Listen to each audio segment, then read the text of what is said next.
आप सभी बच्चों का नंदीश्वर विद्यालय की ऑनलाइन क्लासेस में स्वागत है। और आप आज कक्षा 11वीं की जो छात्र हैं वह फिजिक्स का चैप्टर नंबर 4 पढ़ेंगे और उसके अंतर्गत आप पढ़ेंगे क्षेत्र का उद्यनकाल और क्षैतिज परास का व्यंजक। सबसे पहले हमारी चर्चा होगी क्षेत्र का उद्यनकाल किसे कहते हैं। तो नॉर्मल सी बात है कि क्षेत्र का उद्यनकाल किसे कहते हैं कि अपन ने किसी वस्तु को यहां से फेंका तो वह पृथ्वी के दूसरे बिंदु पर जाकर के गिरेगी कि नहीं गिरेगी, तो उसको पहुंचने में कुछ समय तो लगा होगा कि नहीं लगा होगा।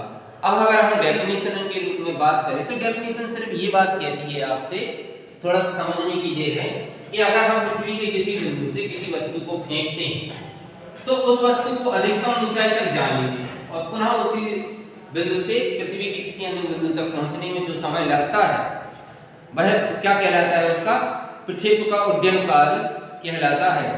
ठीक है, तो वह यानी कि इसने क्या कहा कि पृथ्वी के किसी बिंदु से किसी वस्तु को फेंकने पर और उसको अधिकतम ऊंचाई पर जाने के बाद पुनः उसी बिंदु पर वापस आने में जो समय लगता है वह उसका क्या कहलाता है, प्रक्षेप का उद्यनकाल कहलाता है। जैसे कि अगर मैं ये चौक है, यहाँ पर चौक लिए हूँ और इसको अगर मैं फेंक दूँ ऊपर तो ये क्या कहेगी, पहले तो एकदम ऊपर आगे बढ़ती चली जाएगी और फिर एक समय ऐसा आ जाएगा कि इसका वेग शून्य हो जाएगा और ये क्या होगी, नीचे आ जाएगी, धरातल पर जाकर नीचे। इस समय इस जब यह ऊपर पहुंची है उसके बाद नीचे आए कुछ तो समय लगा होगा, तो वह क्या कहलाएगा, आपका उद्यनकाल कहलाएगा।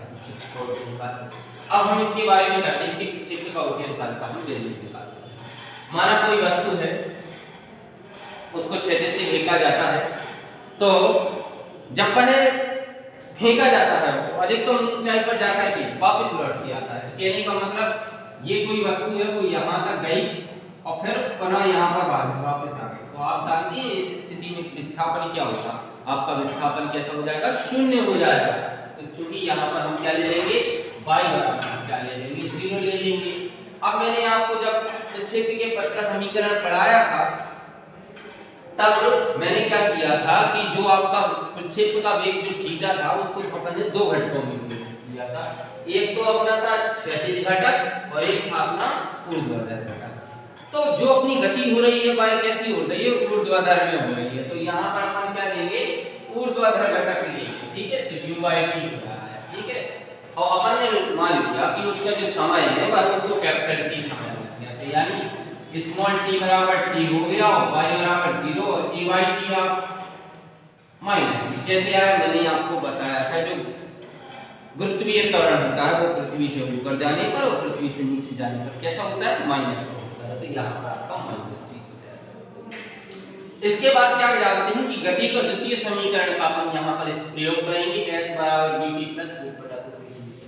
आप सोचते होंगे सर आपने गति का द्वितीय समीकरण ही क्यों लिया जाता है, इसका भी कारण है बेटा, क्योंकि इसमें एक तो विस्थापन की राशि है और एक समय है, एक प्रारंभिक वेग है और एक इसमें त्वरण और एक समय। अपन अगर गति के प्रथम समीकरण के बारे में चर्चा करें तो v बराबर u प्लस at आ जाता है। यहाँ पर क्या होता है, आपका विस्थापन होता है क्योंकि इसमें विस्थापन भी है।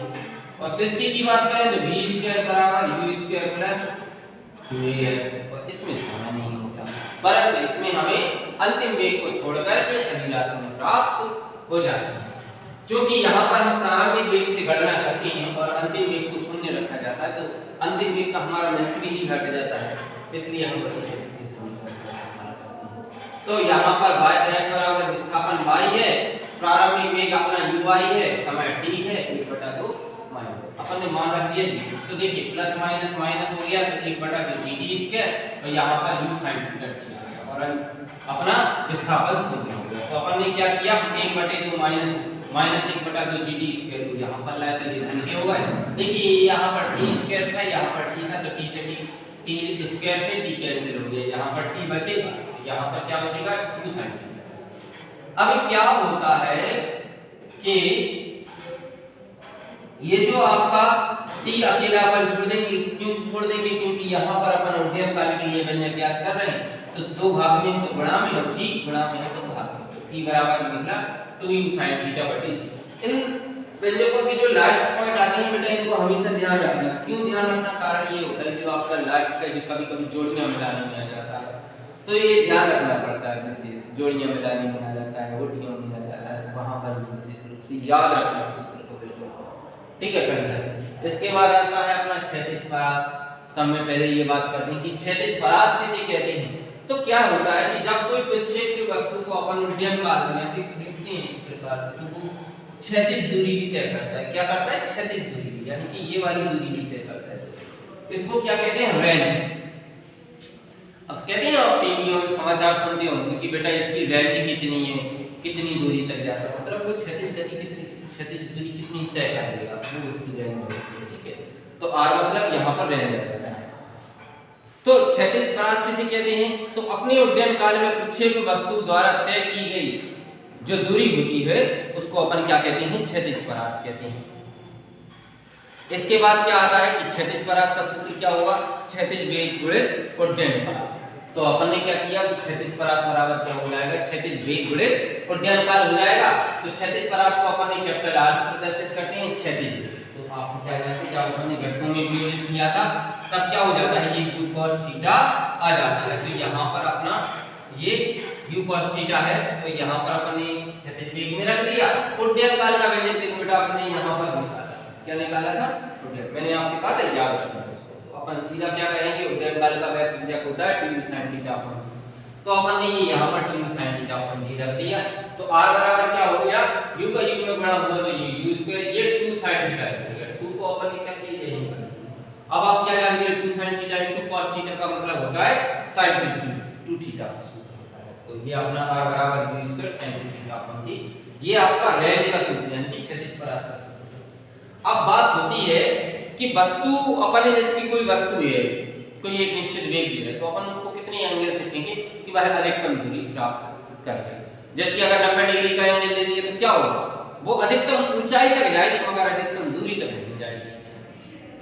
अब हम यहाँ पर प्राप्त करते हैं कि अधिकतम दूरी के लिए तो अपन क्या करते हैं कि sin 2 थीटा बराबर अपन क्या देखते हैं? अधिकतम क्षैतिज परास।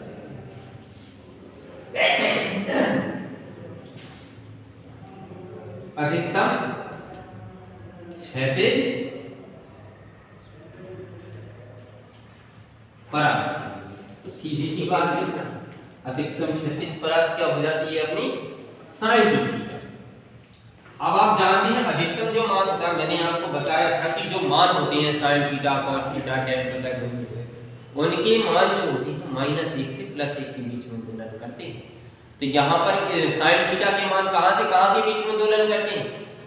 अगर 90 डिग्री तक के अंतराल में मान है तो 0 से 1 के बीच में दोलन करते हैं। तो यहाँ पर अधिकतम मान कितना है? 1। तो एक मान कितना किसका होता है? sin में। sin में एक मान होता है sin मान का।